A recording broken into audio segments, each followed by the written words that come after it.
ఓం శ్రీ రాధాకృష్ణ. ఈ వీడియోలో నేను మా నాన్న 2012లో చనిపోయినారు. అప్పటిదే ఒక విషయం నేను చెప్తాను ఈ వీడియోలో. నేను చెప్పేది మీకు నచ్చితే నా ఛానల్ని సబ్స్క్రైబ్ చేసుకోండి, లైక్ చేయండి, షేర్ చేయండి. నాకు ఇప్పుడు యూట్యూబ్ ఛానల్లో సబ్స్క్రైబర్సే నా ఫ్యామిలీ వ్యూవర్స్, సబ్స్క్రైబర్స్. షేర్ చేయండి.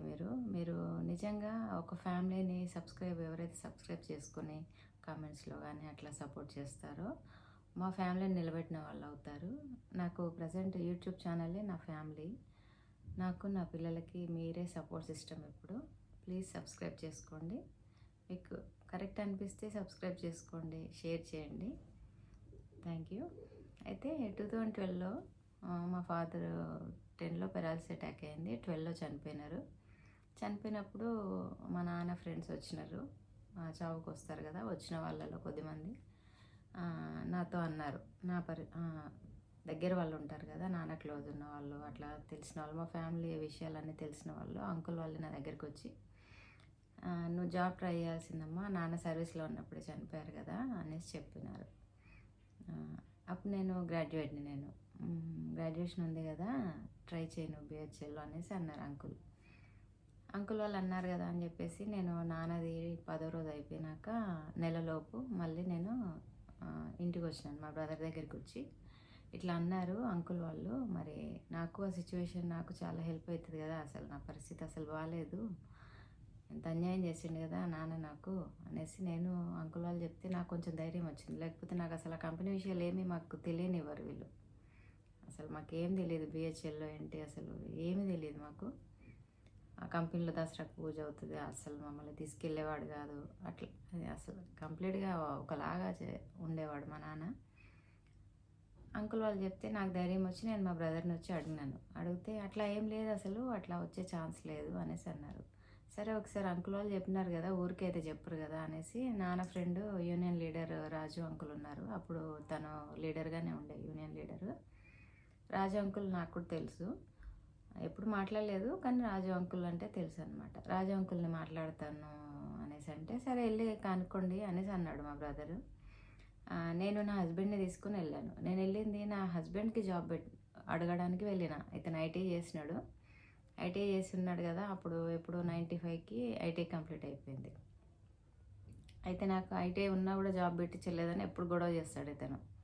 అందుకని చెప్పి నేను ఏం చేశానంటే, నాకు అసలు ఆలోచన లేదు నాకు జాబ్ కోసం అని చెప్పి, తినకు పెట్టిద్దామని చెప్పేసి నేను ఇద్దరు నా హస్బెండ్ నేను కలిసి వెళ్ళినాం. నా బ్రదర్ని అట్లా అంటే నేను ఇంకా రాజు అంకుల్ దగ్గరికి వెళ్ళామన్నా, వెళ్ళి రాజు అంకుల్ మాట్లాడండి అనేసి అన్నాడు. సరే అని రాజు అంకుల్ దగ్గరికి వెళ్ళాము. అక్కడే ఉంటారు, బిహెచ్ఎల్లోనే ఉంటుండే అంకుల్ వాళ్ళు.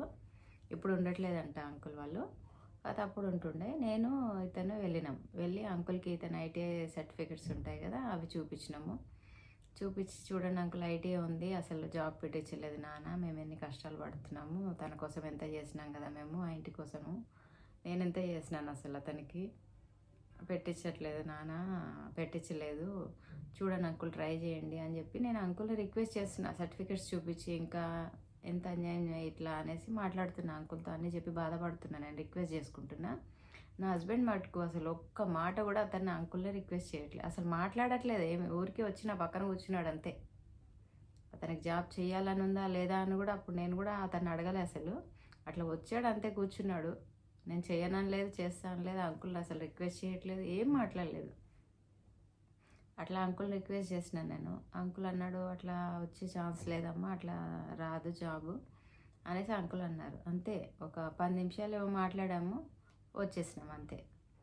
అట్లా నేను జాబు ఇతని కోసం అని చెప్పి నేను ప్రయత్నం చేసినాను. నేను అసలు ఇతనికి ఇంట్రెస్టే లేదు అంకుల్ దగ్గరికి వచ్చి మాట్లాడడం కానీ, అసలు ఏమి ఇంట్రెస్ట్ లేదు. ఏదో నేను అన్నాను, వద్దంటే బాగుండదు కదా, అసలు నీకు జాబ్ చేయడం ఇంట్రెస్ట్ లేదని బ్లేమ్ అయిపోతాడని చెప్పి వచ్చినట్టున్నాడు నాతో. అప్పుడు నేను వచ్చాను, ఇంకా మా తమ్ముడు దగ్గరికి వచ్చి చెప్పినాను, ఇట్లా అన్నాడు రా అనేసి అంటే, అవునక్క నేను అదే చెప్పినాను కదా అనేసి అన్నారు. జాబ్ రాదన్నారు, ఇంకా వదిలేసాము అంతే. ఇంకా ఇతనికి అసలు ఇంట్రెస్ట్ ఉంటే కదా కొంచెమని ఇంకో స్టెప్ ముందుకెళ్ళే వాళ్ళేమేమో, ఇతనికి ఇంట్రెస్ట్ ఉంటే. అంకుల్ కూడా చూసి ఉంటాడు కదా, అదేంటి అతని కోసం జాబ్ అడుగుతుంది, అతను నోరే తెరవట్లేదు అసలు అని అంకుల్ కూడా ఆలోచించి ఉంటారు కదా. అట్లాంటి మనిషి అసలు ఇతను, అసలు బాధ్యత లేదు అసలు. నేను అట్లా ప్రయత్నం చేసినాను నేను నా కుటుంబాన్ని నిలబెట్టుకోవడానికి అని చెప్పి. ఈరోజు నన్ను ఎన్ని 30 సంవత్సరాలు ఇంత నరకయాతన పెట్టినారు మీరంతా కలిసి. నా పిల్లల దగ్గరికి వచ్చినారు మీరిప్పుడు. ఏం లేకుండా చేయాలనుకుంటున్నారా మీరు? అసలు లేకుండా చేయడం కన్నా ఇంకా ఘోరంగా బతికిపిస్తున్నారు మమ్మల్ని మీరు. ఇది న్యాయం కాదసలు మీకు ఇది అసలు. చుట్టాలందరూ సైలెంట్‌గా చూస్తున్నారు మరి అది. ఆ ధైర్యంతోనే వీళ్ళు ఎక్కువ చేస్తున్నారు ఇప్పుడు. ఇంతవరకు నేనెప్పుడు చుట్టాల వల్ల అని నేను అనలేదు. కానీ ఈ రోజు వరకు వచ్చింది అంటే మటుకు అసలు చుట్టాల వల్లనే వచ్చింది. వాళ్ళకంత సపోర్ట్ ఇచ్చి, వాళ్ళతో అంత మంచిగుండి. ఇంత అన్యాయం మంచిది కాదసలు. అస్సలు మంచిది కాదసలు. చాలా ఇప్పుడు ఘోరంగా ఉంది మా పరిస్థితి. చాలా దుర్మార్గం చేస్తున్నారు మాతోని అసలు.